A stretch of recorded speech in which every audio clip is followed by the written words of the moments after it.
Good afternoon from the 104.5 The Zone Studios. I'm Lucas Panzica. The NFL season ends Sunday with Super Bowl 59. Eagles versus Chiefs kicking off at 5:30. Westwood One coverage begins on The Zone Sunday at 1 p.m. as the Chiefs look for a three-peat for the first time in NFL history. The NFL honor ceremony was Thursday in New Orleans. Josh Allen won his first career MVP, narrowly edging out Lamar Jackson. Vikings head coach Kevin O'Connell winning Coach of the Year, and Joe Burrow with Comeback Player of the Year. College hoops, number 4 Tennessee hits the road to Oklahoma on Saturday. The Vols looking for just their second road win in conference play. Tip-off at 11 a.m. Vol Network coverage right here on The Zone. Vanderbilt is home tomorrow hosting Texas for a noon tip, and Belmont plays host to Missouri State, 4 p.m. at the Curb. The Nashville Predators visit the Chicago Blackhawks tonight, a matchup of the bottom two teams in the Central. Preds trying to end a 5-game slide. For all your foundation repairs and waterproofing needs, visit USSTN.com. Breaking news at once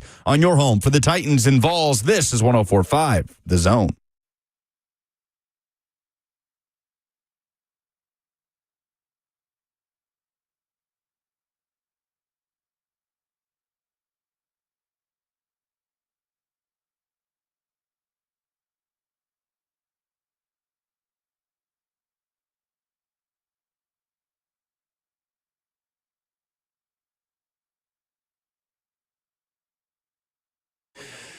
Cover 2 with Blaine Bishop and Zach Lyons here on 105 The Zone, powered by All Four Seasons Garage Stores, 615-737-1045. You want to get in on the conversation. It's a Fan Friday, so we would love to hear from you. We're going to start off the show because we were talking about it before we went on air. I mean, I get why people voted for Josh Allen, but NFL MVP. NFL MVP. Mm-hmm.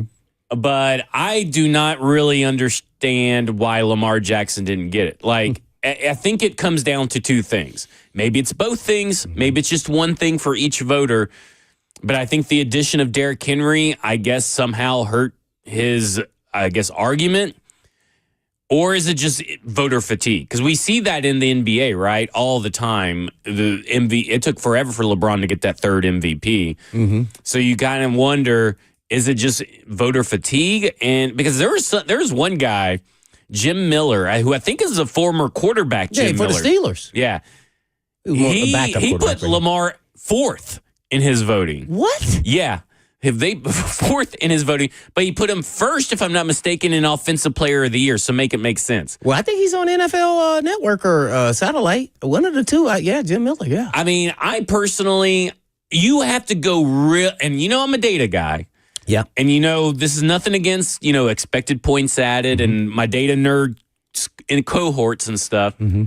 But you have to go really digging to find a stat that Josh Allen beat Lamar in. And, people are having to pull some crazy stuff up.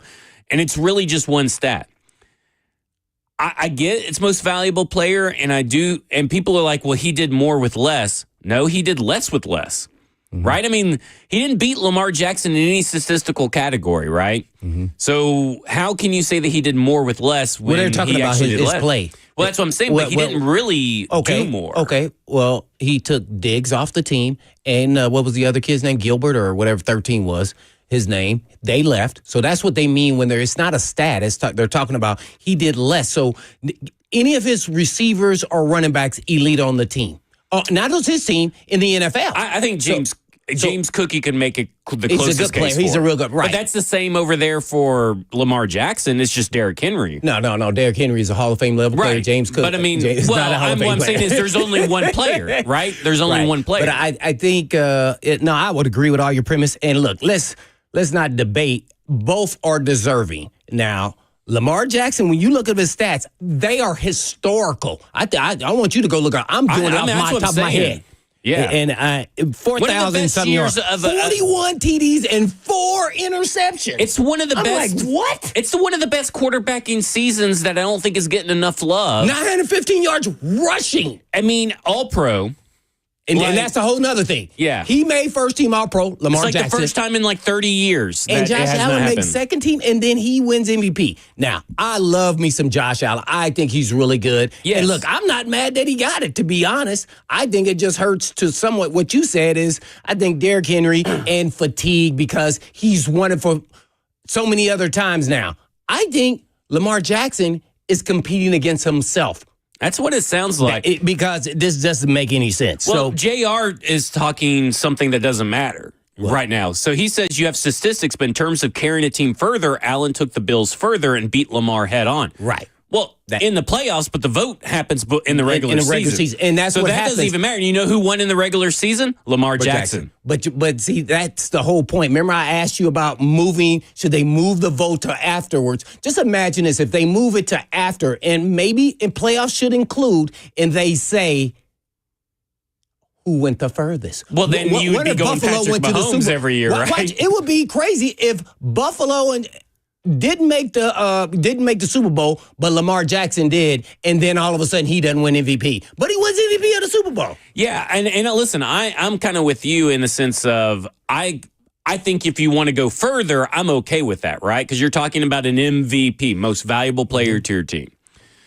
But if you're ending it in the regular season, whose team had the better record, or if you even want to go head to head, Lamar Jackson, the Baltimore Ravens, whipped the Buffalo Bills 35-10. Mm-hmm. That was and early they in the lost season. in the playoffs 27-25. Mm-hmm.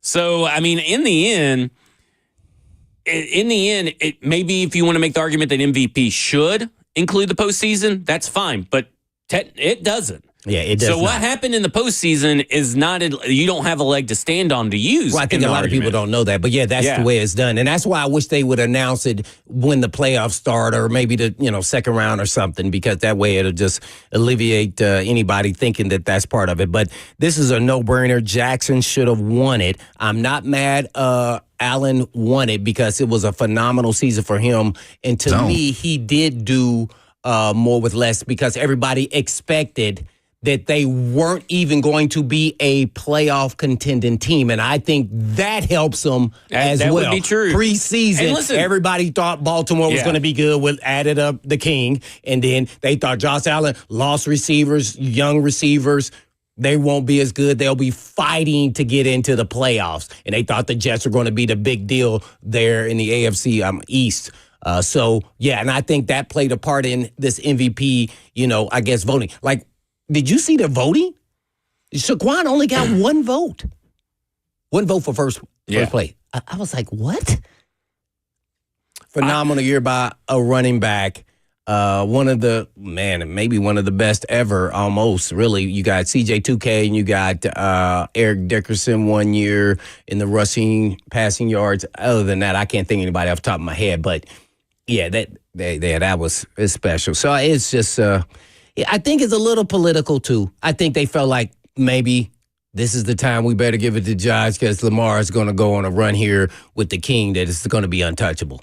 Because I can't think of an excuse why he didn't get it. Yeah, that's the thing to me is like, I think the people that say you're splitting hairs, right? Mm-hmm. When you really get down to it, you're just trying to find that small little edge. I think the people who say, well, the right decision was made, like it was a foregone conclusion that Josh Allen should have won it. No. To me, I mean, like, I don't know how you can really say, and this is coming from a guy who told you, when I first started, I was like, hey, I think Josh Allen's going to be, I think the Bills are going to make the playoffs. Josh Allen is going to be MVP candidate and all this stuff. And this may be the year that he wins MVP. And listen, he has a good case, right? I mean, you don't get these votes, and they basically almost essentially split the votes. But you don't get these votes without having a good case. But I was just very surprised. I guess maybe I'm just used to Lamar Jackson even winning an MVP in a year that he shouldn't have probably won last year. Right. That why he probably should have won, and this is a year that he should have won. Mm-hmm. Like, I don't think he should have won last year. Patrick Mahomes, I felt, was the MVP of the league last year. Well, let's go with Patrick Mahomes. Yeah. Why hasn't he won every MVP? But see, because then if you want to go down a road, it isn't even about stats. It's about what he's done over his period of time. The most game-winning drives in the NFL this year was Patrick Mahomes. Yes. I mean, nobody meant more. 7 game-winning drives. What was it, like 15 one-score wins in this year? So he accounts for 7 wins. You can draw that conclusion. Let's ask the fans Lamar Jackson, Josh Allen, Mahomes, and I'm going to throw my guy in there, Joe Burrow. He got a couple. He got one second place vote. Of those four, who would you want to be your quarterback? And that'll tell you, because all of them have somewhat different styles of how they play. So that will tell you what kind of style, because all of them are great. And all of them are probably potential Hall of Fame players. I mean, we all know Mahomes is going to be there and Lamar, but I think Josh Allen, when it's all said and done, will be there too. I'd be well. very surprised if Josh Allen's not MVP. Right. Not a Hall of Famer. Right, and as well as Burrow. Lamar Jackson's already very high up on the list because of all the All-Pros and MVPs that he's won. So who would you want to be your quarterback if you had your own pick of those elite level quarterbacks? Man, that's a tough call for me there. I mean, naturally, I'm going to still go with Burrow, but boy, you can't go wrong. You really can't. Can't go wrong. I think that I would. That would be It's your tough. style of how you like your quarterbacks is really going to determine And who also, you pick. what can you do with them? Mm-hmm. And so, I kind of lean towards Josh Allen and Lamar Jackson because I feel like you could do a little bit more with them. But it's hard to turn down the gamer in Patrick Mahomes. I mean, a proven winner, proven gamer over and over, and he wins in all kinds of different years with all kinds of different surroundings. Different player, And I mean, I just look at it and I go, it's really hard to not choose Patrick Mahomes. You can't pick against him, right? Yeah. I mean, regardless. And you can make a case for Joe Burrow, but I think I would actually have him fourth on the list. He probably would be.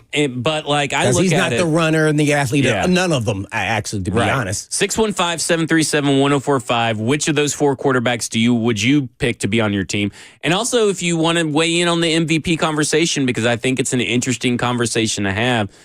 At the end of the day, I just cannot find a reason, even when you watch the games, I cannot find a reason why you wouldn't pick Lamar was Jackson. special this year, man. He was outstanding. Unbelievably special this year. 41 TDs to Josh Allen, 28. 4 interceptions to Josh's 6. And so Josh improved drastically on the turnover margin. 915 yards rushing by Lamar. Just turned 28 years old, by the way, Lamar Jackson, which I think we're... This is horrible right here. To me, I kind of look at it and I go, okay, 8.6 touchdown percentage this year.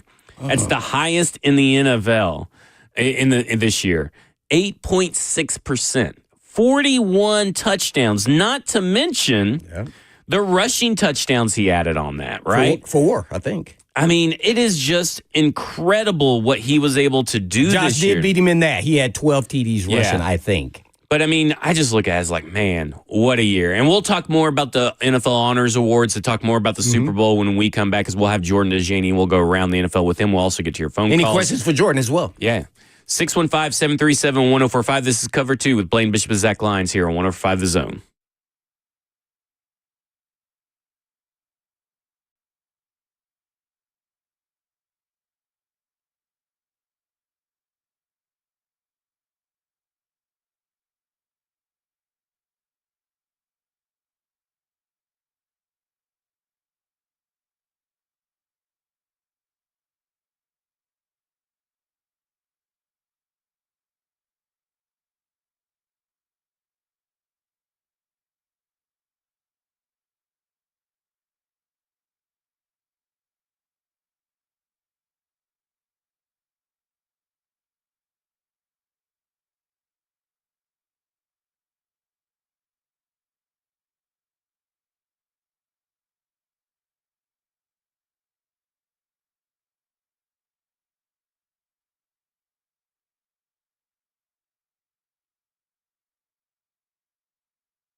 Cover 2 with Blaine Bishop and Zach Lyons here on 105 The Zone, powered by all Four Seasons Garage Stores, 615-737-1045. We'll be joined by Jordan Dajani shortly, but we want to get to Dylan first, who's been waiting patiently for a while now.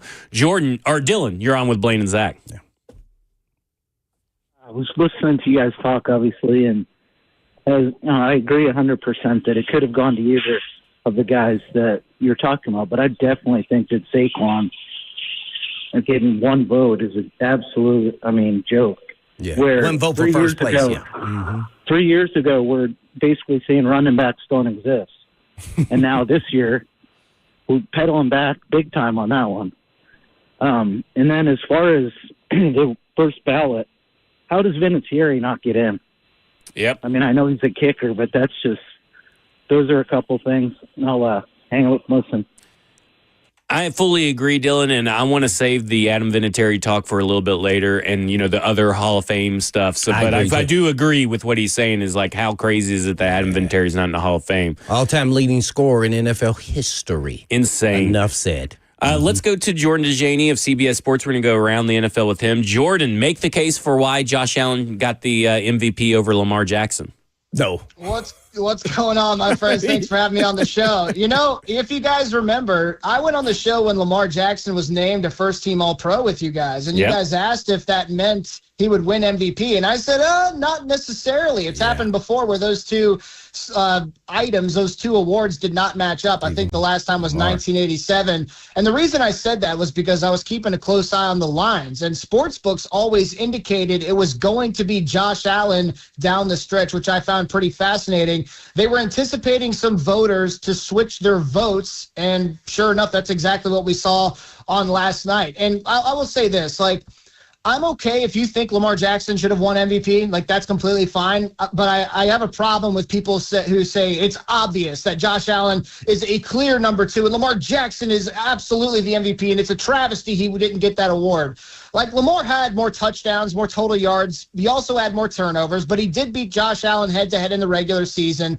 But take a step back and remember that everyone had the Ravens as this potential Super Bowl pick, right? Mm-hmm. What about the Bills? We all had them taking a step backwards, but Josh Allen carried a lesser-talented squad to a better record. I don't think he lost to a non-playoff team in the regular season either, while Lamar dropped games to teams like the Raiders and the Browns. With Josh Allen, how does someone go from losing their starting center, their top 2 wide receivers, a good chunk of starters on defense, and play better? Play the best season of their entire career. Will that team to an easy division title, ending in the AFC Championship game? Josh Allen obviously did less with more, right? He beat the Chiefs. He outscored the Lions in Detroit with the 40th leading wide receiver in the NFL and the 16th leading rusher in the NFL. He had 0 All-Pro teammates, yet registered the lowest percentage of plays with a sacked, fumble, or interception in a season since 1970. That's a long time ago. So, in conclusion, I do think that voter fatigue absolutely played a role in this, yes.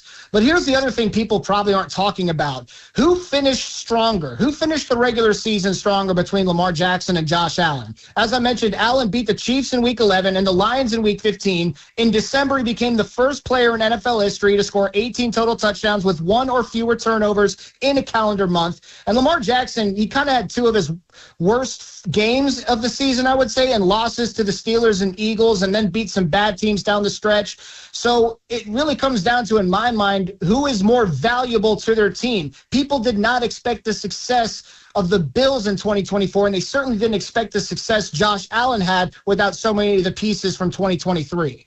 I have to say, that was probably the most compelling case for Josh Allen I've heard. Very passionate as well, so I have to commend you on that. But I just do want to throw out there, it's not we, it's y'all when it comes to not thinking the Buffalo Bills were going to make the postseason. I was all aboard. Oh, no, not me, Buffalo but that's Bills. what the national narrative was, that they were going to take a step back. Yeah. True. Okay, so in that, were you at all surprised about Kevin O'Connell winning Coach of the Year? Because I thought that was the easy, clear, and obvious choice.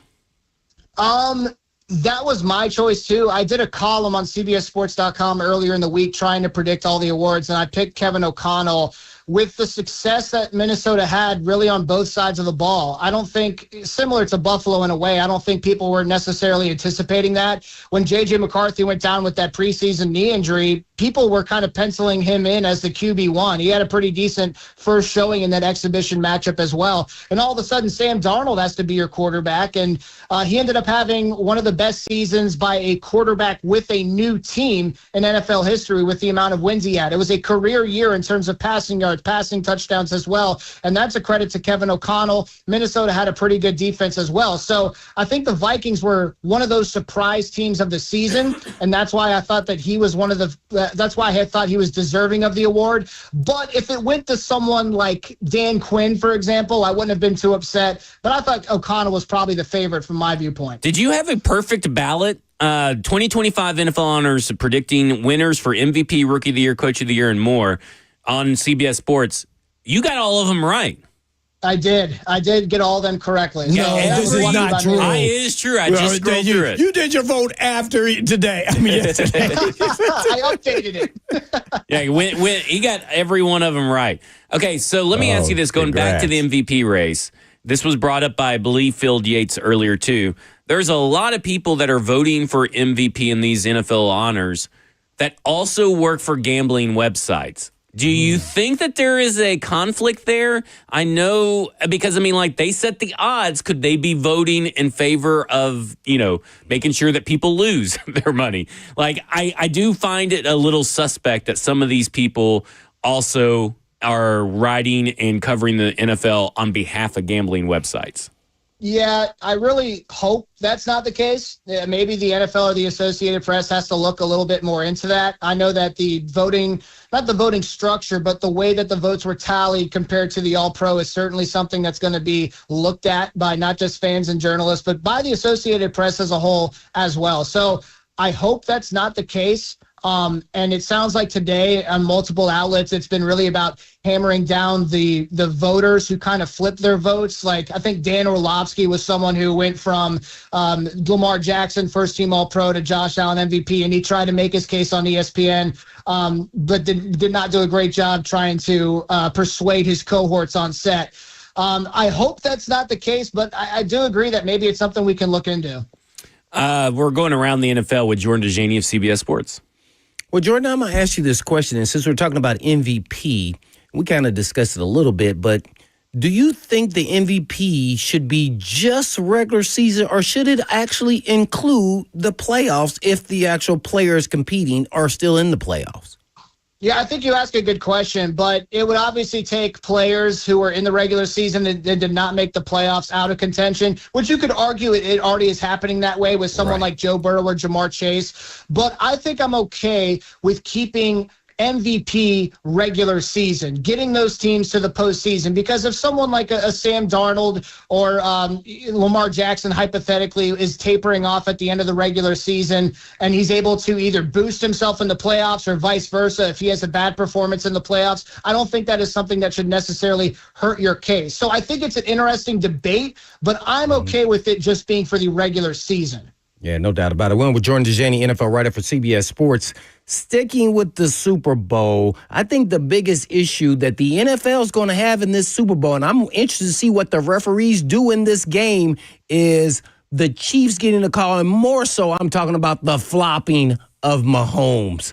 What do you think is going to happen with this as far as in Super Bowl, Mahomes and crew getting calls?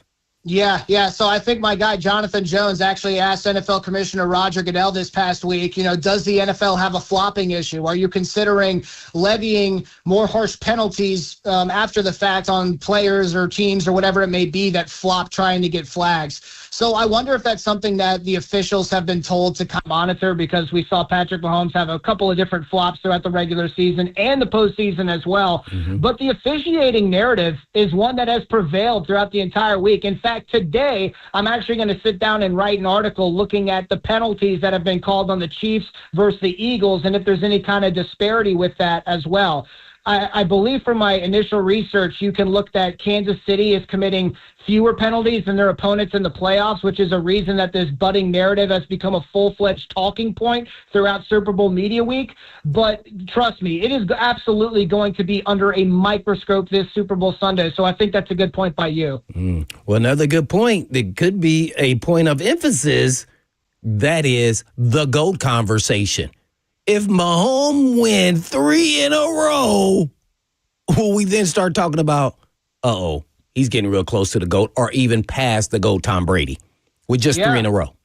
Yeah. No, I think that we can even start having that conversation right now. Now, trust me, I'm not trying to say Patrick Mahomes right now is the greatest of all time. I'm certainly not saying that. But when you look at his track, I think he's clearly on track to be, surpass Tom Brady as the greatest quarterback of all time, depending on how long he plays as well. I mean, this is a quarterback who has never not made the AFC Championship game as a starter, and he's just 29 years old. That is absolutely crazy. That objectively puts him in the conversation. And him and Andy Reid, if they win their fourth Super Bowl together, would be 3 straight, as you mentioned. I think that they would be the second greatest head coach quarterback duo of all time in NFL history as well. But no team has ever three-peated. For Patrick Mahomes and Andy Reid to do that, yes, it is absolutely going to significantly improve their stock when we're talking about the greatest coaches and greatest quarterbacks of all time. And one more question, not Super Bowl, but it's about the season, and that is the NFL trying to get to 18 games. I think they're going to try to get to 20 at some point. It's inevitable. But no players want 18 games, as Lloyd Howell Jr., executive director of the NFLPA, says. But does it matter what he says, or does it really matter about padding everybody's pocket, including the players? Oh, man. I mean, we could spend 45 minutes on this conversation. So to your point, yes, it is going to happen. I don't know exactly when it is going to happen, but expansion of the regular season is going to happen, and it wouldn't surprise me if they didn't just stop at 18 games either. The NFL is making money. They want to continue to make money. But the greatest issue I have is, how much is this going to hurt the product itself? The players are still against it because they're getting beaten and bruised week in, week out, and then you have to account for the playoffs as well. It's something that I think is going to be a major issue for the NFL down the line. And maybe it's not the same, but we saw how the NFL tried to adjust their schedule when they played Christmas Day games in the middle of the week this past year. I feel like the product kind of suffered with teams really getting out of their rhythm when it comes to playing on weird days and having to do it for multiple weeks as well to line up that schedule for those holiday games. So the NFL clearly right now, it feels like they are ignoring that looming large issue of the product suffering, but at the same time they're making so much money, and the idea of making more money is attractive enough for them to try to expand their product. One more thing to add to that. 2 bye weeks, if you do 2 bye weeks for the players and increase roster size. Roger, you can give me a call if you need some help. I can help you out, Sheriff. But if they did that, and then naturally the players get paid a little bit more, however you want to put that in, do you think then the players would buy in to this, increased number of games with an extra bye week, increased roster? It would be better. It would objectively be better, but to imagine every NFL player, and especially NFL stars, by the way, fully buying into that expanded season, I say absolutely no. Yeah, because if I was a veteran, I'd say no. But the young guys, who are the masses, by the way, will win out through the voting. Yeah, and real quickly, that's what it comes down to. The whole CBA that the NFL dealt with, it's very different from other sports like the MLB. If you promise some of the lesser guys on the roster, the practice squad guys, the first-year guys, these added benefits, then they can outrule and outvote some of the NFL stars. And that's exactly what happened when the NFL expanded the regular season the first time. There you have it. Jordan Dajani, NFL writer for CBS Sports. All right, Jordan, we got the Super Bowl coming up and everything, and I do want to talk about 2 things. And we're going to start with this one. Vic Fangio is 0-8 against Patrick Mahomes and Andy Reid. That seems like a trend that is pretty easy that you should be betting on, that the Chiefs are going to win this game. Oh, my. Yeah. I mean, that's a good point that everyone's trying to make, right? Patrick Mahomes is 8-0 versus Vic Fangio, but to be honest, that record is misleading, to say the least, right? And you look at Fangio's starting quarterbacks in those matchups, it was Drew Lock for half of them, Tua Tagovailoa, Joe Flacco, Teddy Bridgewater, and those offenses were averaging 11.9 points per game against Kansas City's defense. But if you actually dive into the numbers, Mahomes actually performs worse versus Vic Fangio compared to some other defensive minds. In all other games, Mahomes has a 63% conversion rate in the red zone. That figure drops all the way to 37% when he's playing against Vic Fangio. Mahomes has a 49% conversion rate on third downs when he's not facing Fangio. That number falls all the way to 38% versus Vic Fangio. And I go back to the other teams that Vic Fangio was coaching for, whether that be the Broncos or the Dolphins. They didn't have the defense that this Eagles defense is, right? They have stars at all three levels. And with Vic Fangio at the helm, I think he's one of the biggest reasons, along with Saquon Barkley, why the Eagles find themselves playing for a Lombardi trophy. So I think Vic Fangio is going to be in pocket for this one. I think he's going to pull some things out. And again, I think that the Eagles possess enough talent on defense to absolutely will this team to victory, depending on what happens with Saquon Barkley and the wide receiving core. So he would be the first, Jalen Hurts, if they were to win, would be the first quarterback since John Elway to lose his first appearance in the Super Bowl and then win his next appearance in the Super Bowl, if I'm not mistaken. Yeah, you're right. In fact, I did a piece looking at Super Bowl trends for CBS Sports this morning, and I think that was one of them. We've seen three previous quarterback rematches in the Super Bowl, and the quarterback to win that first meeting ended up winning the second meeting as well. So to your point, that's why Patrick Mahomes is getting more of the money in Vegas, I would imagine, because any of these QB Super Bowl rematches, the one who won the first game ends up winning the second one as well. All right, Mahomes has gone over his rushing line in all four Super Bowl appearances. His rushing yard totals from each of those games, 29 in 2019, 33 in 2020, 41 in 2022, and 66 in 2023.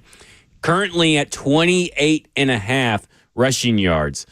And that is, I'm thinking you got to bet the over, right? I mean, again, trends are trends, and they tend to keep on going, especially in the NFL. You have to go the over, right? Yeah, I'm kind of glad you brought this up because I've been screaming it from the rooftops, not necessarily to place the wager, which I am in favor of, by the way, but why is no one talking about the X factor of the Chiefs offense? It's been this for several years now. It's actually Patrick Mahomes' legs. Go back and look at the numbers. He's rushing more times per game and for more yards in the postseason than he does in the regular season. Go back to that game-winning drive against the 49ers in overtime in the last Super Bowl when Patrick Mahomes not only led the Chiefs with 66 rushing yards, but on that game-winning drive, he picked up a first down with his legs on a 4th and 1 and a third and 1 as well. So I feel like if we're breaking down this Super Bowl from an X's and O's standpoint, being able to contain Patrick Mahomes, the scrambler, is absolutely a key to victory for Philadelphia. All right. What's your final pick for the Super Bowl? So I'll say this. I didn't realize this until maybe this week, but I'm actually like the hottest Super Bowl capper in the world. And I didn't even know this until this week. But last year I predicted that the underdog would upset the favorite by exactly 3 points in the Kansas City Chiefs. That's exactly what happened. They beat the 49ers by 3 points. The year prior, the Chiefs and Eagles, the Eagles were favored. I predicted that the underdog again, the Kansas City Chiefs, would upset the Eagles by exactly 3 points, and that's what happened. The year prior with the Rams and the Bengals, I said that the favorite Rams would win this game by exactly 3 points. So put a same-game parlay together, Rams money line, Bengals plus 3.5, and go ahead and buy yourself a new house. So I'm 3 for 3 on the past 3 Super Bowls. And what's interesting about this matchup is that I've actually flipped my pick over the bye week. I've changed my mind on how this game is going to go. I am taking the underdog Philadelphia Eagles to beat Patrick Mahomes and stop the three-peat from happening. A couple of reasons why. Saquon Barkley is going to run like a man possessed. He's been doing it this entire playoffs, and his birthday falls on Super Bowl Sunday as well. So it's fair to expect a pretty incredible performance from him.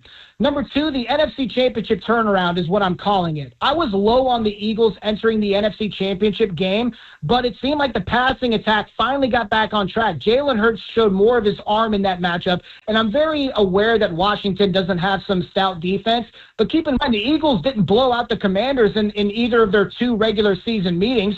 So if the Chiefs try to key on Saquon Barkley, Jalen Hurts is going to have to be able to use Devontae Smith and A.J. Brown to push the ball down the field. We saw a little bit of that in the divisional round and in the NFC Championship game. Now, number 3 is something we already talked about, the defense. They say defense wins championships. I'm siding with Vic Fangio. I'm expecting him to limit Patrick Mahomes, the scrambler. I'm taking the Eagles to win by 4 points as an upset. Just real quick. So if you're picking the Eagles, Super Bowl MVP, who you got? Would that be Saquon Barkley, you think, or Jalen Hurts? I'm going to go with Saquon Barkley. As I said, he's going to run like a man possessed. The Super Bowl falls on his birthday. You could make an argument he was MVP this season, right? I'm totally in favor of that. The Eagles would not find themselves on this stage without their former rival from the New York Giants. It's one of the best free agent signings we've seen in the NFL recently. I'll take Saquon Barkley to win Super Bowl MVP. All right, that will do it for us. We appreciate it, Jordan. We'll see you next Friday. Jordan Dajani of CBS Sports. You have a good Super Bowl weekend. Yeah. Good stuff, you JD. too, guys. Thank you. Appreciate it. All right. When we come back, we'll talk about the Hall of Fame, and we'll also wrap up our Super Bowl talk. This is Cover 2 with Blaine Bishop and Zach Lyons here, 105 The Zone.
Cover 2 with Blaine Bishop and Zach Lyons here on 105 The Zone, powered by all Four Seasons Garage Doors. 615-737-1045, one of the best power ballads of all time. Seal, Kiss from a Rose, one of my favorite songs to sing at karaoke. Relaxing mood right there. Yeah, man, just gets you in the mood.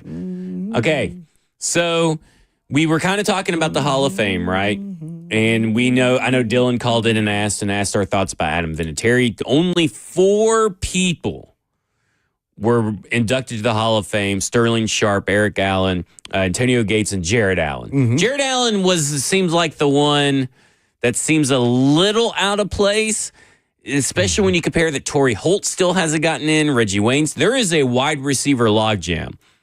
There's only 2 kickers in, and one of them is not Adam Vinatieri. And I think Adam Vinatieri not getting on the first ballot Hall of Fame, how can you not get the requisite number of votes for Adam Vinatieri? Like, who was the guy that brought that up? Because, everyone has a representative and comes up and makes the case. That should be the easiest slam dunk case to make for a player is Adam Vinatieri.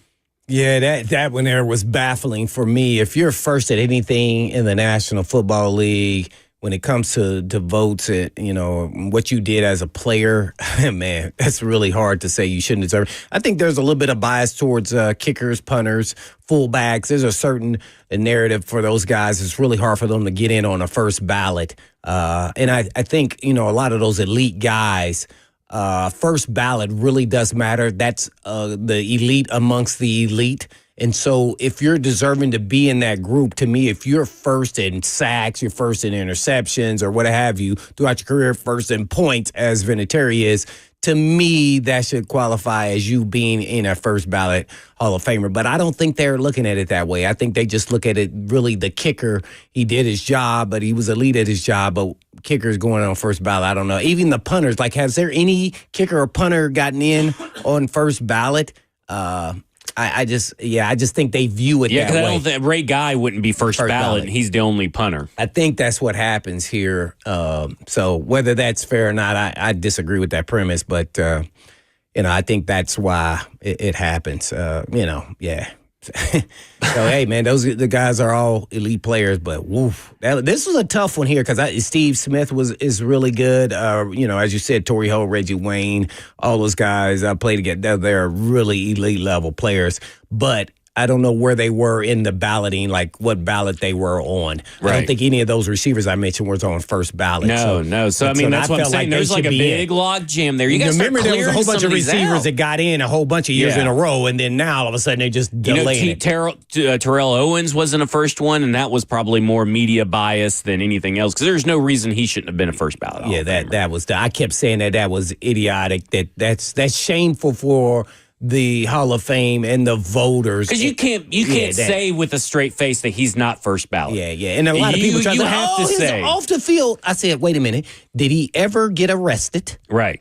Did he ever do anything outside of talking on the media waves? Yeah. And doing silly, I'm gonna call it, crazy stuff, like doing bench press in his driveway on a bench, or crying on air, that's my quarterback, or being just a typical diva wide receiver. Yeah. Throw me the ball. So I'm like, this guy's a first ballot. It's no doubt. No doubt. Because Larry Fitzgerald's going to get in on the first ballot. I mean, if he does not get in on the first ballot, I'm driving up to wherever they do these meetings and beating some people. Because Larry Fitzgerald is number one. But he will. You know why? Because he's well liked. Right. And there's nothing on his resume to even you can Because I'm going to throw a name out there that should be first ballot, and I think we all know that he's going to be waiting 4 or 5 years. No. Is he first ballot or should he just be in the Hall of Fame? I'm not talking Larry Fitzgerald. I'm going to throw a different name. No, that's what I'm saying. Antonio Brown should be first ballot Hall of Fame. He's got a Super Bowl championship, 4 All-Pros, 7 Pro Bowls. He's got 12,291 yards. But he ain't going to get in, even though he probably should be considered a first ballot because he's got a couple things working against him. Obviously, the craziness of whatever he does. You follow him on Twitter? Yeah, oh, my gosh. He's hilarious. He's fully entertaining. I'm like, man, this guy is crazy. But I will say that, but also because of the wide receiver logjam, because he's not going to get in over Torrey Holt, more than likely. Even though that maybe he should, because he probably has a better case, you're talking about Torrey Holt, 1 All-Pro, 7 Pro Bowls, to Antonio Brown, 4 All-Pros for Antonio Brown. I mean, that's pretty impressive. And it's a guy from another small school, kind of like Terrell Owens. Yeah. So, like, I look at it and I go, you still got Reggie Wayne, Torrey Holt still not in, which is insane to me. And then you got guys like Steve Smith, who I think is kind of fringe Hall of Famer. I would put him in the Hall of Fame because I can understand why he's not first ballot. Yep. And then you got guys coming in up, Larry Fitzgerald, Julio Jones, Tyreek Hill whenever he retires. They're coming up the way as well. I think you have to wait, 3 or 5 years after you're done? So, I mean. But, I mean, like Antonio Brown, you got to remember he quit playing in 2021, so he's got a little bit of time to wait, too, before he's eligible. He's getting close. I don't think he's eligible in next year. I think it's the year after. But I look at this, and I'm like, Antonio Brown deserves to be in, but at this point, the wide receiver logjam that they're creating, it's going to be a while before he gets in because then you add on the character stuff that people are going to. And he will get in. There was a window there for about 4, maybe even 5 years. He was pretty much unstoppable. He was the best wide receiver in the game. For sure, a 3-year window there. And it was just like, wow, I never thought he would get to that kind of level, considering when he first got in the league to the middle of his career. So, man, it was fantastic to see him play. So, yeah, I think he's going to get in, maybe because of the off-field issues, but he will get in. I think all I of can't those believe guys. Isaac Bruce got in before Torrey Holt. And I like Isaac Bruce. But, like, that's kind of wild to me that Torrey Holt's still not in. I can't fathom his it. numbers say that, but for me personally, and I communicate with both of them. Yeah. And to pick which one I would rather not go against, that's how I view my, and I don't know if other players or whoever's voting look at it.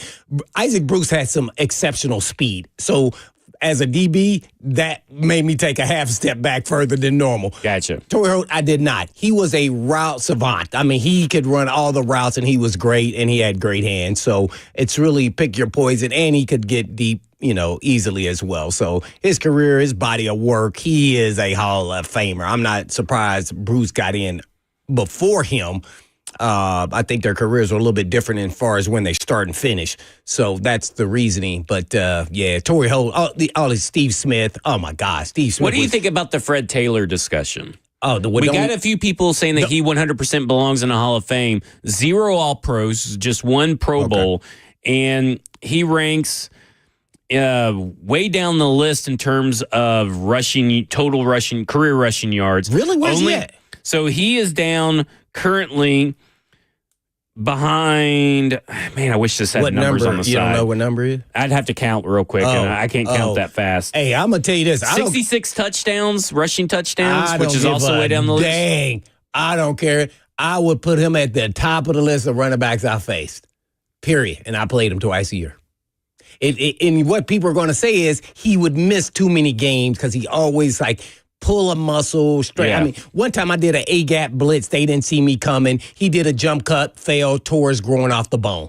He made me miss him, but I never miss. And when I miss, he failed. This guy is elite of the elite. When a lot of Titans fans are really all for Fred Taylor getting in. He can block elite level. He can catch elite level and his breakaway speed, and he can run in between the tackles. There was nothing that he wasn't great at. Now, all the great ones are great usually at all those things, but some of them have some, warts to it that they weren't like the Derrick best. Henry, not a great pass catcher. Right. That's what I'm getting at. Like all of them, everybody, you could say have a, chink in their armor. I really felt like, man, one of the most complete backs. Yes. Oh my gosh. I played against Kurt Warner Martin, I'm sorry, at running back to, man, this guy was up there with the best of them. And baddest, dude, I feared Fred Taylor in the open field. If I had to tackle him or go catch him, that wasn't happening. It just wasn't happening. That he was that good. And see, that's why I hate about the stats. Also, why did he play so long? He kept playing. People forget he went to New England for a couple years. This dude, he was explosive. I mean, and he brought the best out of me, to be honest. Like I felt like I had to play my A plus game. If not, I could get embarrassed and make sure. Guess what? And I made sure I played my A plus game that game. When we come back, I'm going to ask you a question about Hall of Fame voting, and we're going to continue the discussion. Also talk about the Super Bowl. This is Cover 2 with Blaine Bishop and Zach Lyons here on 105 The Zone.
Hour 2 of Cover 2 with Blaine Bishop and Zach Lyons here on 105 The Zone, powered by All Four Seasons Garage Door, 615-737-1045. You want to get in on the conversation.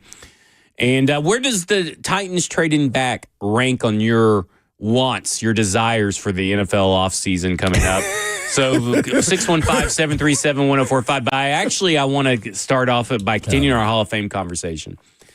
There's a handful of them. But do you feel that there's not enough former players and former coaches represented in the Hall of Fame voting process? Mm-hmm. So there's only like 4 or 5 players or coaches that used to play the game.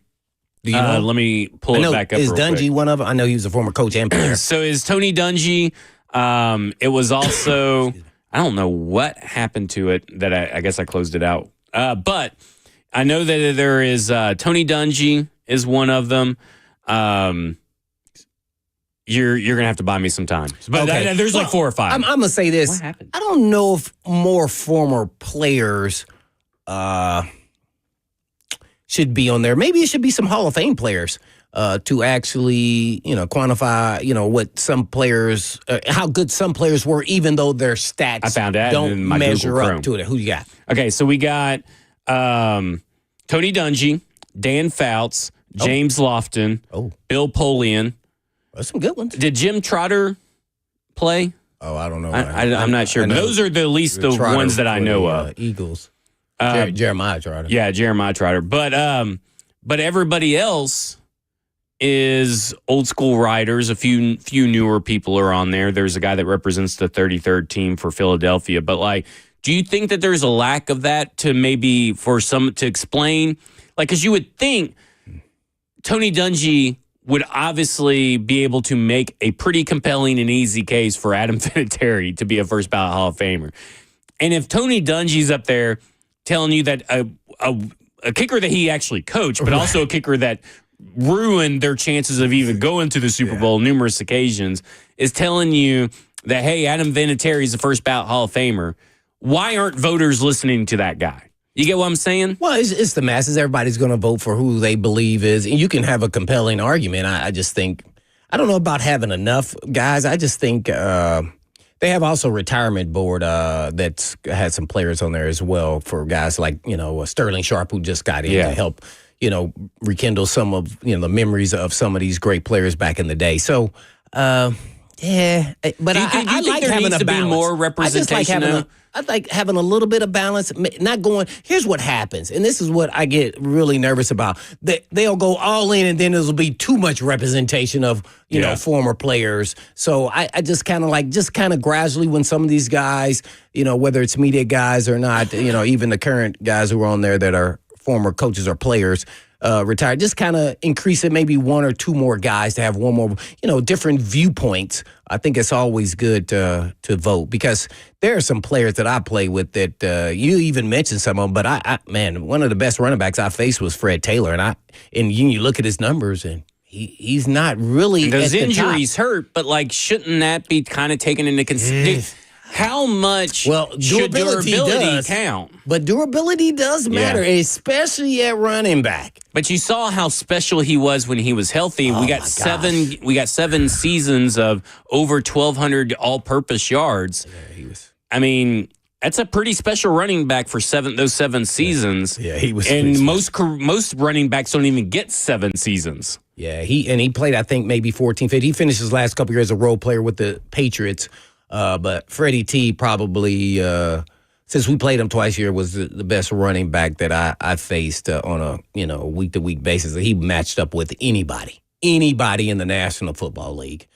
So I have a lot of respect for him. I mean, just thinking now, I've played against from Curtis Martin to Jerome Bettis, Emmitt Smith. I mean, you can name some of these elite running backs, and I put him probably number 1. Like that. And see, the numbers don't match up. But those elite dudes know who were the elite of the elite, and I would say he was. So let me ask you this. So Christian McCaffrey has kind of had a couple of years where he has also been injured. Yes. Let's say that, he never gets to the point where Christian McCaffrey currently has 6,387 rushing yards, 52 touchdowns. 6,000. 6,387. And, of course, Fred Taylor has over 11,000. Right. So if Christian McCaffrey gets in, let's say, and he falls well short of that over 11,000 in rushing yards, and he gets in, do you think that's kind of a double standard before Fred Taylor? Is he getting in off his name, or is he getting in off of that plus his all-purpose yards, his rushing yards? Like, at some point, isn't Fred Taylor the better running back than Christian McCaffrey era adjusted? Well, first and foremost, let's not hypothetically say that he's going to get in before him, and we have no idea. And he's at 6,000. I don't even know. Christian McCaffrey could just retire, and we have no idea. And then I would say, no, he's not going to get in. Yeah. So is he an elite running back? Absolutely. Didn't he win MVP one year? Or no. He was up there in the voting. I know that for sure. I just think it's going to be a lot harder because the standard used to be for running backs is 10,000. You would have a great shot at getting in. Whether you're first ballot or third ballot, it didn't really matter. That standard has kind of changed over time. So I'm interested to see how it continually, go here for the running backs. Yeah. Like Derrick Henry's going to get in probably. He maybe not even first ballot because they're going to say, well, he wasn't an all-around back. He was just more of a running back, and that may hold against him, but he's an elite.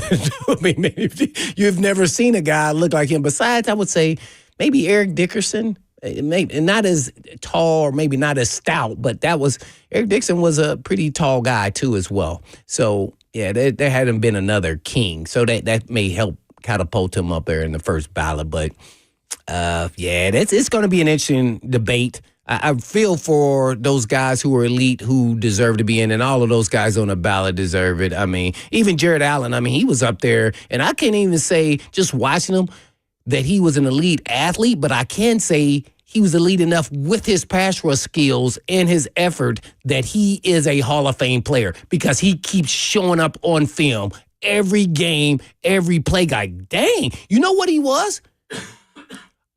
Probably in modern day, Max Crosby, or Crosby that plays for the Raiders. That's exactly, probably a little bit more pass rush skills, but they are very similar in how they go about how they play. And so imagine if you do that for a 12 to 14-year window. And you just turn on the tape and you keep seeing them. You go, man, this guy's a problem. So then that, to me, then takes you to that elite level. And that Jared Allen was that guy. Yeah. And oh, by the way, Jared Allen lives here.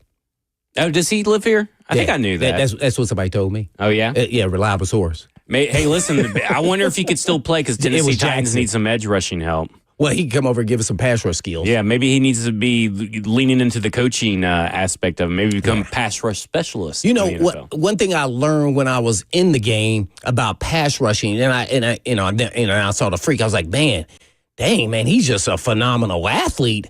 But you also have to perfect pass rush skills. And the guys, Trey Hendrickson is a great example of that.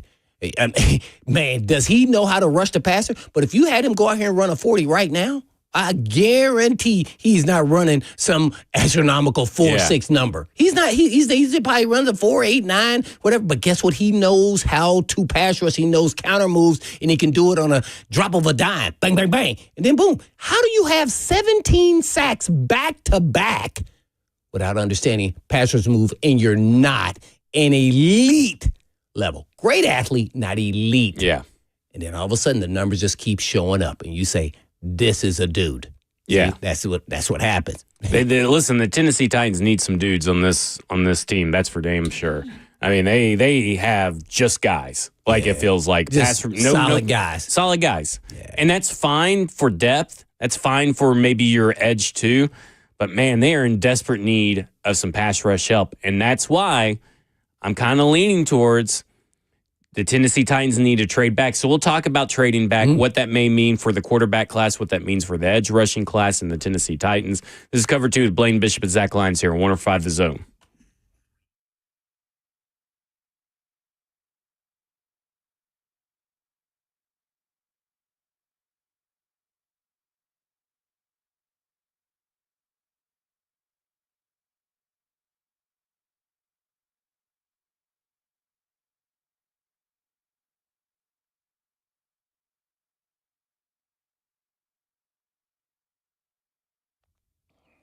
As an athlete myself, I know how frustrating nagging pain or injuries can be to my performance.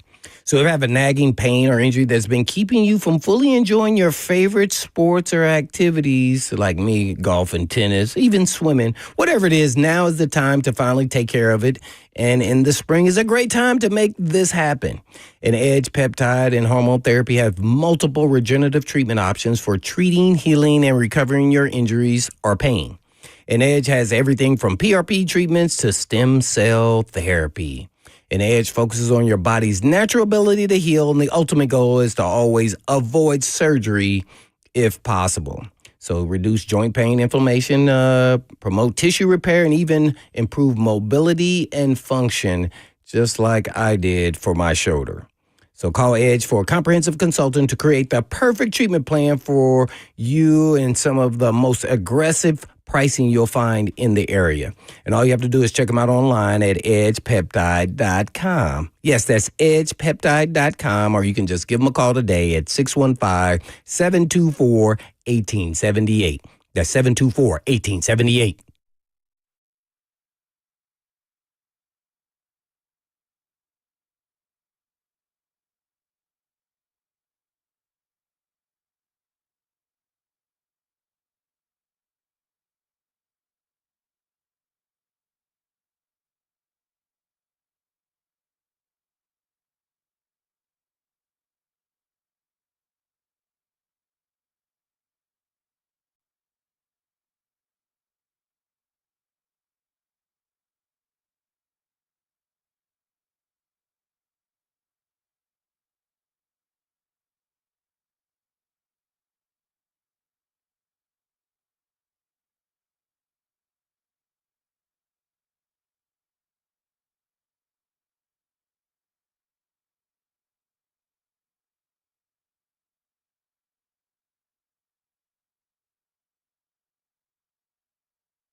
Cover 2 with Blaine Bishop and Zach Lyons here on 105 The Zone, powered by All Four Seasons Garage Doors, 615-737-1045. You want to get in on the conversation? We've been talking Hall of Fame.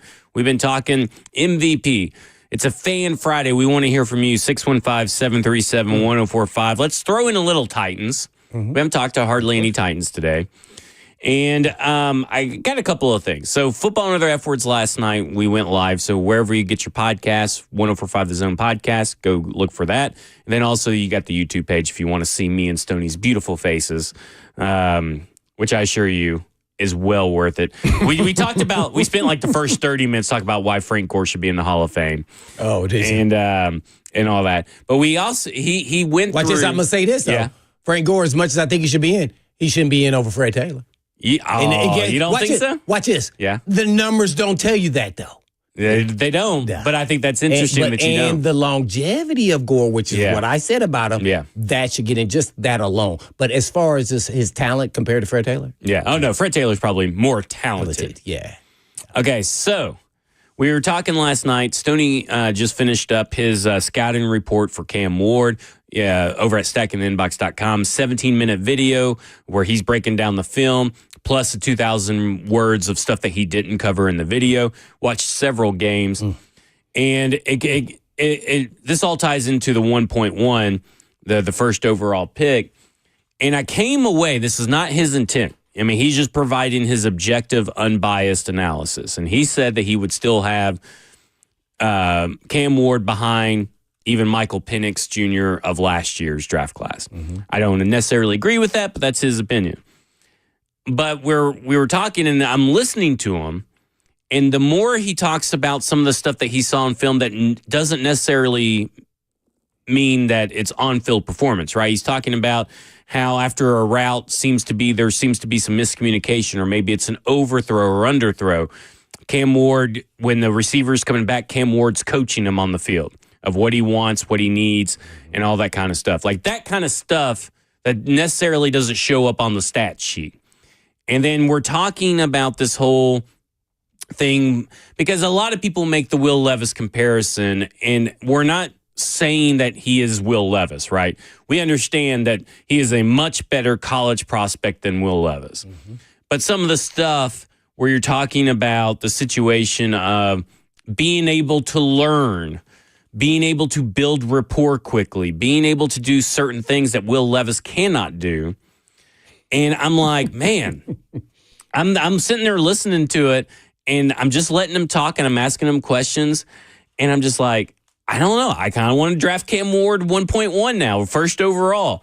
And, that was not his intent, and he doesn't really say that they should. His big thing is go to Abdul Carter or trade back. But at the end of the day, I felt much better about Cam Ward, about that situation, but there are still the hangups, right? There are that he has kind of terrible footwork in the pocket. He doesn't ever like to reset his feet. Same stuff they said about Patrick Mahomes, but you don't have an Andy Reid that's going to kind of like let you fly with that. Because we know that Brian Callahan is going to probably break down and try to improve some of these things, but where Will Levis maybe couldn't improve those at a quick enough rate, I kind of feel like Cam Ward could. So I'm kind of not there all the way yet, but I'm kind of open up to Cam Ward, first overall pick. Oh, by the Tennessee Titans. Yeah. You can't be opposed to it. He's a very talented player. He does have, I'm gonna say, Will Levis in some parts of his game, esque type play. And I think he can get away with that in college, and it worked. It didn't go against him, but I saw him do a flip play just like Will Levis, and it's not going to work. Guys are going to be a lot stronger and faster. Yeah, and so that's the issue. I think he will be a quick learner. I think this is why you need to sit down and talk, especially quarterbacks, and get to understand them, who they are as football players. And if, he can get past that and you can coach it out of him, or he understands that he can't do it at that level. And sometimes and I think this is what happened with Will Levis, is that you tell him and he thinks he can do it, but until he actually does it, did it quantify in his brain that this is what I need to do until he makes that final mistake. And then he goes, okay, I got to do this. And I think that's what happened to him throughout. But then he went back to the mean of who he is after, doing, let's say, a handful of games decent. Then he went back to who he was. So that's what I mean when you coach it out of him, it doesn't ever come back and you believe it will stick and stay. And sometimes you have to go through the process of learning that, even though the coach has been telling you along the way. And you have to kind of look at it this way. We don't know who Cam Ward, the quarterback, is between the years. Mm-hmm. But if you were to kind of look at it from how he progressed every year in college, how he was able to build relationships or chemistry really quickly with a entirely new offense, with an entirely new team, and put up the numbers he did. Like, if I were to tell you that, I think you could draw the conclusion that this guy is super coachable. This guy is super smart. You can't say that about Will Levis's college career, right? Necessarily. Again, we don't know what he is inside the brains as a prospect. We kind of know what he is right now. But if you look at his career, he never progressed. He never got better. But Cam Ward got better and got exponentially better every year. And so, like, as he went up and stepped up in competition. Right. And now, we're talking about the ACC, which is not, it wasn't an elite conference this year. Right, but it's better than Incarnate Word. Right. Or do you think it's better than Washington State? Probably. And maybe kind of on par with that, but still. But to your point, for the outside looking in, because, again, we probably won't get to interview Cam Ward pre-draft process, right? And we get kind of glimpses of who he is as a player when it comes to these now social media clips that seem to pop up almost every day of him and Shadur Sanders training. You kind of see, you can compare and contrast their personality types. But again, that doesn't tell you what he is between the years when it comes to the football world, right? But you got to say, I will say this, you look at the stats, and that's all we can do right now, and look at the film and look at his progression. I have to feel a lot better about him being able to be coached, because for all the things that went wrong with Will Levis, Brian Callahan did help improve his accuracy. You know what I'm saying? Like, his accuracy has been traditionally terrible, and let me back up. His completion percentage. Right, that's what I was going to say, because I'm like, okay. Completion percentage. Well, you know what happened then? He just threw shorter passes. Right. So, but that does tell you that maybe that tendency to look for the deep ball, maybe it could be coached out of Cam Ward. Not to neuter Cam Ward, but to get him more NFL ready. But that's a fine line, and I think it's a very some coaches and then some players, depending on their personality, either they are all in or all out. They can't be in that in-between where they are selective in. Sometimes it just takes a couple years. Sometimes it takes 3 or 4 years. Sometimes guys get it right away, because they're looking for the home run ball. So that's why I'm never going to be all out like Will Levis will never be an elite quarterback. I've never sat down and talked to him, but there's parts of his game you go, man, if he just ever gets it, and it could be in year 4 of his career and be somewhere else, and then it finally clicks. And, sometimes it just takes longer to get things out of your game that you've been doing in your habits over and over again. Because that's what I asked Tony, is like, when you talk about these feet, is it a habit with Ward? And do you think that Brian Callahan can break that habit? Do you want Brian Callahan to break that habit? Because I mean, think about it. Two of the greatest quarterbacks of my lifetime, Aaron Rodgers and Patrick Mahomes. Footwork be damned, right? I mean, like, they don't care about their footwork, and teams do not care about their footwork. They'll throw off platform, they'll throw on the run. And I know that maybe that's not everybody's style of quarterback, but I mean, at some point, how much in their head do you want the quarterback to be, right? Like, how much are they going to be out on the field hearing your voice instead of focusing on what's actually going on in the game? Because that happens a lot. Like, I saw that with Jalen Milroe at the Senior Bowl. You could tell that he was listening to you could tell what he was hearing was the coaches telling him to do something particularly in a particular fashion, and you could tell that he was slower and uncomfortable doing it. So how much do you want to do that to Cam Ward? maybe it doesn't affect him at all. Maybe he's more like Lamar Jackson, where he can take coaching and apply it just like that. But that's something we won't know through the draft process ourselves. But you got to hope that Brian Callahan, Mike Bergonzi, and Chad Brinker can figure that out. There's something I wish we could, get to know on how you can figure out how some quarterbacks are mentally tough, even with tough coaching. And when I say tough coaching, trying to get you to, be a certain way in the NFL compared to what you were in college. And I always go back to McNair, and I sit there and say it may have taken him longer. That's why he wasn't on the field, because they were trying to say, okay, go through your progression reads, then, then use your athleticism to then hence, prolong, a play or get a first down. And it took him a minute to really get comfortable in that, because his natural instinctive was, in colleges, the first read's not there, I'm going to just take off and run. Right. And so it took him, a good 3 years to kind of settle down and believe in what they were coaching him. Yet, at the same time, he let his athleticism still take over games at times, but he was much more selective. Right. So it's a maturation process. It just doesn't happen overnight. So, yeah, that's why. And then there's probably, it could be a soft side to me. It could be even Callahan to a certain extent with certain players. You just feel like they will eventually get it, and you keep believing them, even though the film and tape is telling you he's not there yet. And that could be Will Levis. Because we're not there, behind the scenes, right? Like, Mm-hmm. I mean, we're not there every day. Mm-hmm. We're not in the meeting room. We don't know if Will Levis uses that mysterious quarterback room that was built for him or anything like that. Still no questions about that. I need to know more about the quarterback room. But goes to my point, right? Like, yesterday we talked about if you have conviction that Cam Ward is the guy, you got to draft Cam Ward no matter what.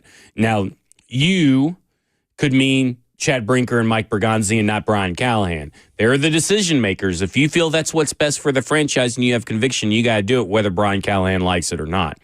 Because it's Brian Callahan's job, no matter what, to get the best out of Cam Ward, because if he wants to stay being a head coach in the NFL, you're going to have to show that you can adapt your system around a talent that your team believes in or your decision makers believes in. But I still think, and it's going to be really hard for me to come off of this want. I want the Titans to trade out of the number 1 overall pick. I think it's what's best for the team long term. I think it's what's best for the team short term. I think you can get some first round picks in the future. Well, 1 first round pick in the future, more than likely. Depending on how far you go back, I think you get more top 100 picks. And this is a draft where you'd rather more likely have the depth. But even if you go back to the 3rd pick, right? Well, you could probably still get Shadur Sanders if you believe in Shadur Sanders. You could probably get Abdul Carter or Travis Hunter as well. If you go back to 6, your picks kind of change of what's available. But if you go back to 6 because the Raiders went up, you may still get Shadur Sanders or Cam Ward at 6. Well, and in their hint could be the conflict. Yeah. Free agency is first. So let's say they sign your guy, Sam Darnold, to a multi-year deal. So are you a team that still can be afforded to still take that quarterback, even though you trade back, let's say, to 6, and a quarterback is still there available, or whatever number it is, 3rd, would you still then take, let's say, Shadur Sanders or, whoever it may be? Like, would you sign a quarterback and still draft a quarterback in the 1st round? I think if you have conviction, and that's the thing. I don't know if I personally have conviction on these quarterbacks right now enough to say that, yes, I have to draft one of these guys. But if the Tennessee Titans feel they have conviction even after they trade back, I still think they signed a veteran to be their franchise quarterback. If you want to gamble. Now, some people would tell you that, hey, maybe if you have conviction, you just need to stick and pick regardless of what you do in free agency. And you need to stick and pick. And I wouldn't really put it past them to do that, right? Get a veteran in free agency, stick and pick, whatever. I still think that personally, I don't have conviction that I would choose a trade or one of these quarterbacks over a trade back. But as an NFL team, you probably should, Because if you have conviction, there's a good chance that someone else has conviction, especially someone that would be trading up for that number one spot.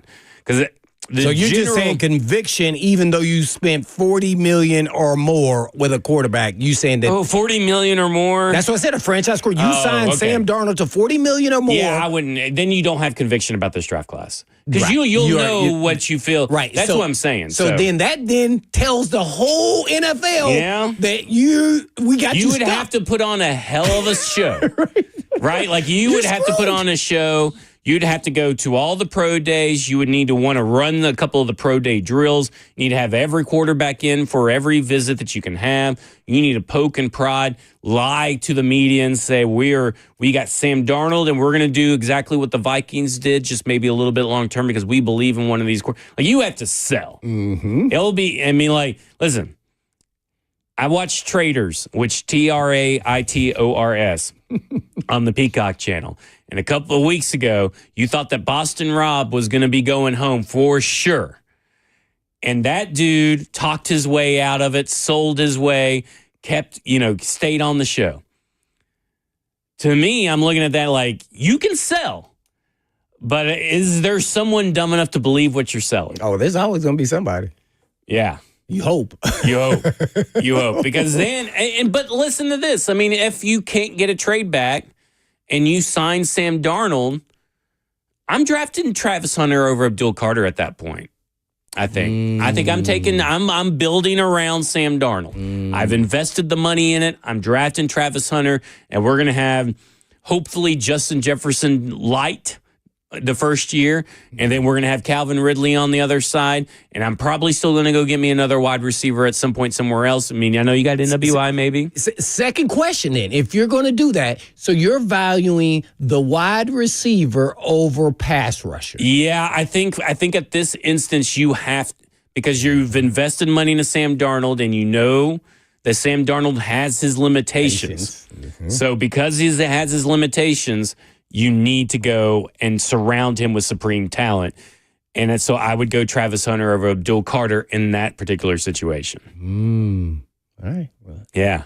That's interesting. I don't know. I have to be in that situation.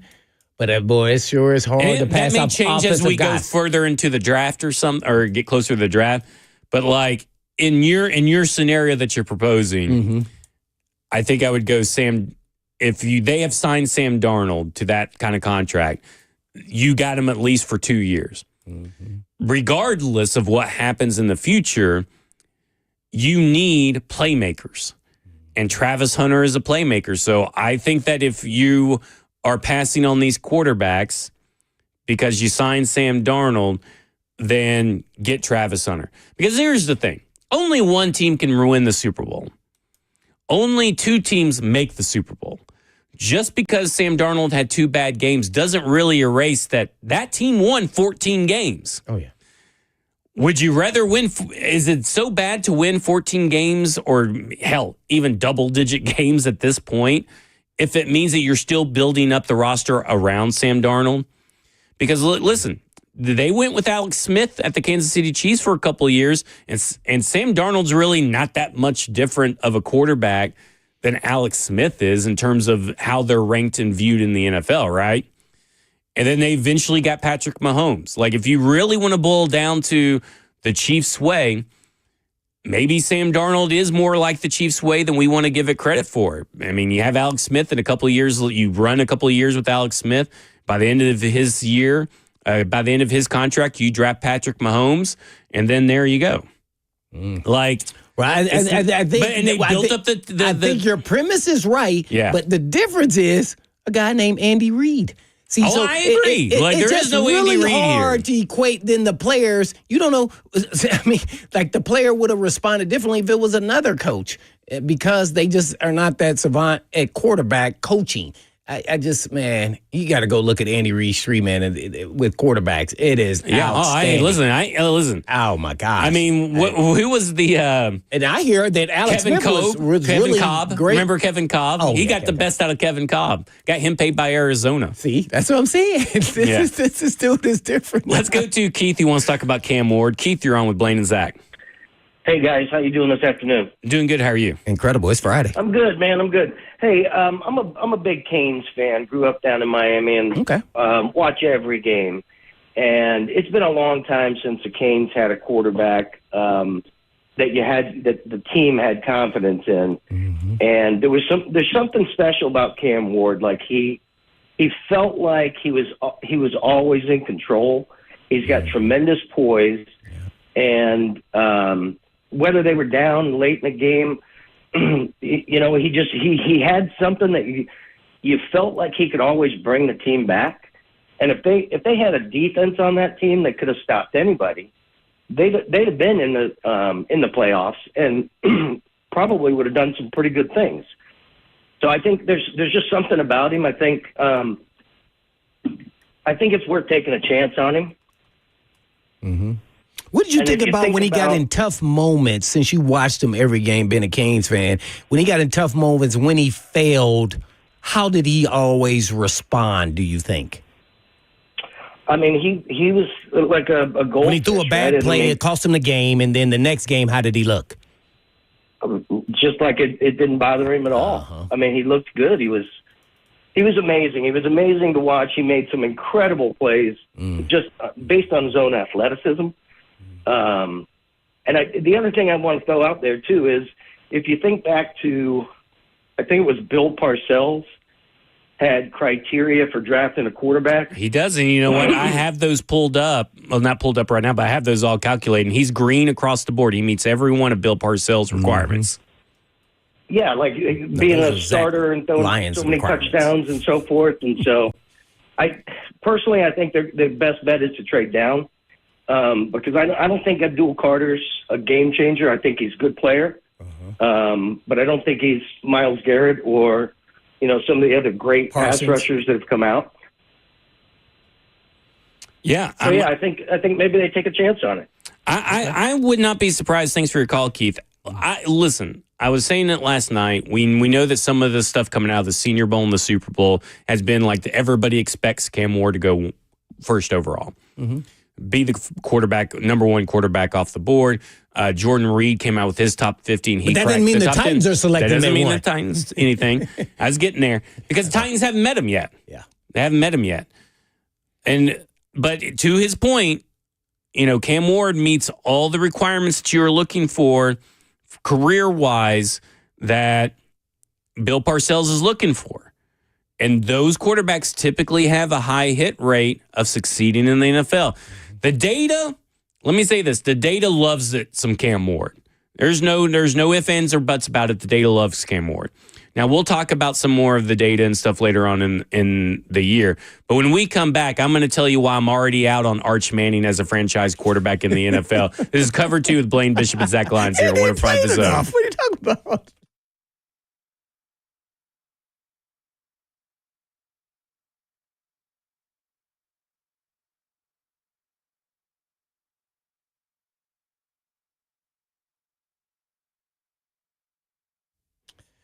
For many of you who have lived here a long time, you already know Eurofix has been in Middle Tennessee area for European car repair needs now for 26 years. And we've all gotten to watch them grow. And I don't know about you, but I love watching the hometown business take off. Well, we're now proud to announce the 5th location in Mount Juliet for Eurofix on Mount Juliet Road, right across the street from Dairy Queen. And Eurofix can serve you in Franklin, Hundred Oaks, Murfreesboro, Belmead, and now Mount Juliet. So pretty cool getting to watch a small-town mechanic starting in the barn of his backyard of a single-wide trailer and now grow to 5 locations repairing thousands of cars each month. And at Eurofix, you get a 3-year nationwide warranty and a free loaner car with every repair appointment. And all you have to do is just give them a call at 844-EUROFIX. That's right, 844-EUROFIX, or you can visit them online at myEurofix.com. That's myEurofix.com. But always tell them Blaine said ya.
Cover 2 with Blaine Bishop and Zach Lyons here on 105 The Zone, powered by all Four Seasons Garage Doors. 615-737-1045. Last call for phone calls on this Fan Friday. And Blaine, I know we're a couple of years away, but I'm already calling it now. I don't want Arch Manning anywhere on this team. Why can you say that? I don't want him near the Tennessee Titans. This sounds like this is some hating. Let me tell you something. There has been some new information that's come to light. What? Oh, what's that? And to me, this makes him totally undraftable. Oh, my. What is this? So I just want to throw that out there right now. No more Arch Manning talk will be had on this show. Because here's what Texas freshman Hyde Manning, on being Arch Manning's brother, said recently to the 40 Acres podcast on 247sports.com. When I meet new people, they get all excited and ask me about him like he's some sort of superhero. But to me, he's just the same guy who still doesn't know how to work a microwave. The easiest of appliances to work. He does not know how to work. I am out on Arch Manning if he cannot work a microwave. That's ridiculous. How does he even eat as a college student? Well, first and foremost, you don't get caught up in rumors and conjecture. This is from his brother. Yeah, but maybe that's because he is a lot smarter than his brother. Guess why? Because he I don't think he needed a degree for a microwave. No. It's not about the degree. See, I think you missed the point. You think everything is literal. It's more about I wanted him to do that for me, and I wanted to act as though I can't work the microwave, so he'll always do it for me. So you think it's a play? Yes. Come on, man. There's no way he doesn't know how to work a microwave. Do you believe that? In all seriousness, I have no reason not to believe Hyde Manning. Jackson, do you know how to work a microwave? I do know how to work a microwave. Even if you very go up simple. to a microwave that you never used in Jackson can work a microwave. Right, that's what I'm getting at. Okay. See, that's how I know Arch can do it. That's how I know he can do it. That is my premise right there. I don't know how you send a kid to college that doesn't know how to work a microwave. Right. So I think it's a bit that he wants. I don't know. The guy it sounds like he's a dumb jock here. I'm out. Until that would be the first thing if I was an NFL team, have him do. Would be to use a microwave in multiple different ways. My goodness. He just walks into the interview room and there's seven microwaves sitting We're gonna around. do 7 different microwaves. You used working a microwave. Hence, then you wanted to take an offensive lineman and have him do 360 slam dunks. Yeah. I think it's perfectly acceptable. And guess what? That's acceptable. To have Arch Manning work 7 different That's microwaves. acceptable because it's correlating athleticism. Yeah. Well, working a microwave has nothing to do. Processing.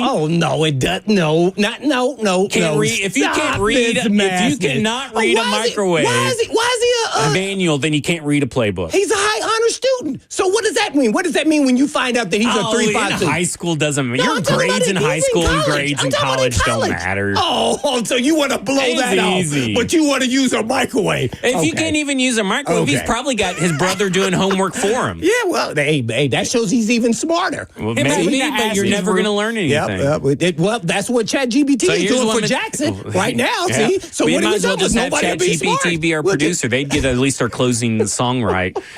So I want to go. So here's what I'm going to do. I'm signing a veteran quarterback, and I am going drafted Arch Manning in 2 years. Your veteran quarterback better know how to work a microwave so he can mentor him. And that's exactly what I want him to do, besides, as long as he knows the plays. Okay, so here's what I'm going to do. When Arch Manning, listen, if Arch Manning ever becomes Tennessee Titan and we're still doing the radio show, I'm going to have microwaves set up in here, first off. Second off, if I was on the team that's drafting him, I have 7 different microwaves, and he's got to defrost a ham. He's got to cook a TV dinner. He's going to have to melt some butter, soften some cream cheese.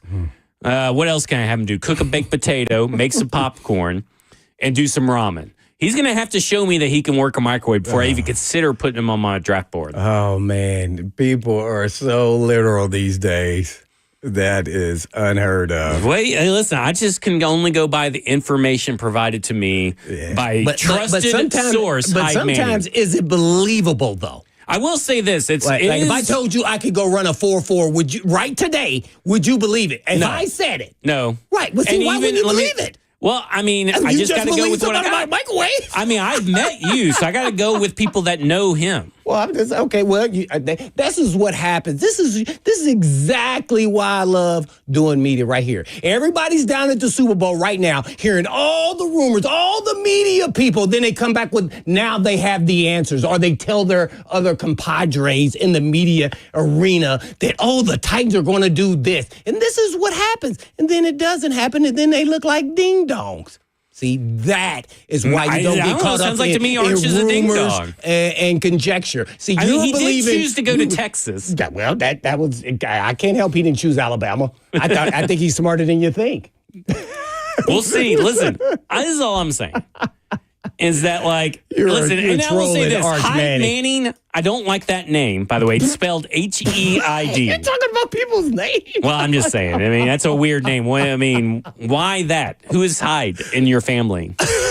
Well, I think you need to go talk to mom and dad about that. I am just saying. Oh man. You can't work a microwave. You can't play football for me. You got to be able to work a microwave. Yeah. Hey, listen, Russell makes a good point. Jared Goff didn't know which direction the sun sets. Exactly. And guess look what? at that. He went to Cal Berkeley and look at his success today. He hasn't won a Super Bowl. Yeah, but he definitely showed that he's a real capable quarterback, unlike Mr. McVay said about him. That's true. Interesting. And let me say this. Arch Manning still hasn't proved that he's a real capable quarterback. But McVay is a guru. Yeah. You gotta be able to work a microwave. Okay. The HL's up next. They're at Super Bowl Road. They got Bussin' with the Boys, Taylor Lewan, Diana Rossini, Lorenzo Neal, Jason Fitz, all kinds of people. Yeah. This has been Cover 2 with Blaine Bishop and Zach Lyons here on 105 The Zone. And in the meantime... And in between time, beep, peace. beep. Microwave is on.